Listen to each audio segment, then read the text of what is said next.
Welcome to fact समझो और मैं हूं स्वयं प्रजापति। दोस्तों, एक समय था जब ब्रिटेन ने हमारे देश भारत को अपनी गुलामी की जंजीरों में जकड़ रखा था। जब भारत 1947 में आज़ाद हुआ तो कहा गया कि ये तो बीमारू देश है, यह तो अपना देश चला ही नहीं सकेंगे।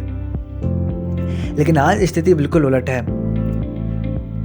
आज हम भारतीयों ने उन अंग्रेज़ों को ये बता दिया कि उनका स्थान क्या है।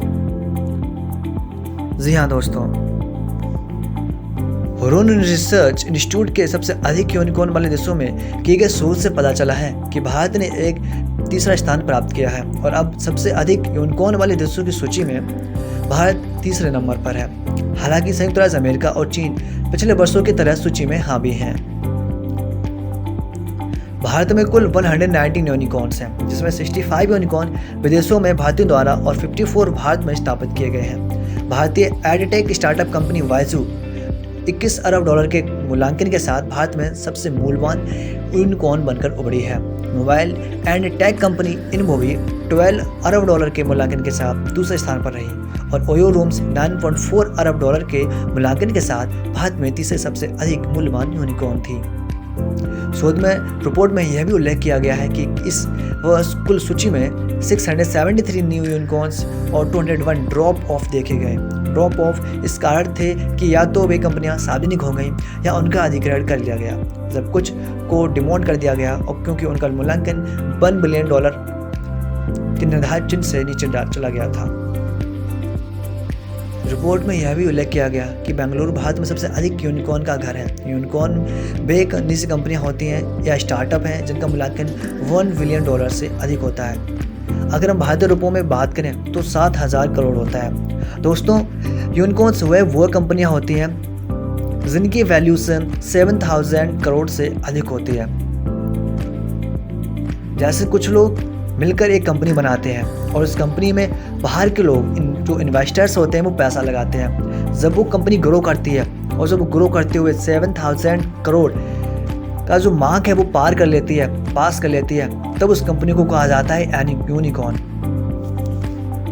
दोस्तों, जितना आप सोच रहे हैं यह उससे भी कहीं ज़्यादा कठिन होता है। कुछ लोग जब मिलते हैं और एक कंपनी बनाते हैं और उस कंपनी में बाहर का लोग पैसा लगाता है तो उस कंपनी में कोई ऐसा सर्टेन नहीं होता है, कोई निश्चित नहीं होता है कि वो कंपनी ग्रो करेगी भी या नहीं करेगी।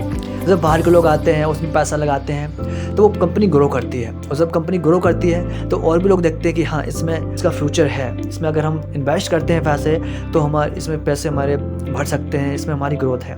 तो वो इन्वेस्टर्स बाहर के जो होते हैं वो उसमें पैसा लगाते हैं और जब ये कंपनी बढ़ती है, ग्रोथ करती है और वो जब 7,000 करोड़ के मार्क को जब सब प्लस करती है तब कहा जाता है कि ये कंपनी अब यूनिकॉर्न है।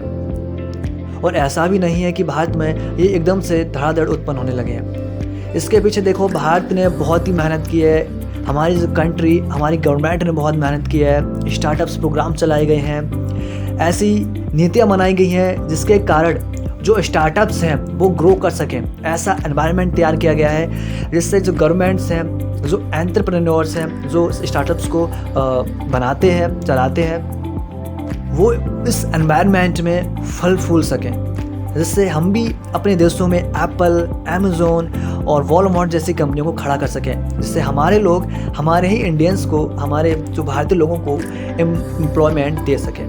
तो दोस्तों, आज की वीडियो आपको कैसी लगी हमें कमेंट में जरूर बताएं। यह बहुत ही, मैं कहूँगा, बहुत ही प्रीशियस नॉलेज है जो मैं आज आपको वीडियो के माध्यम से दे रहा हूँ।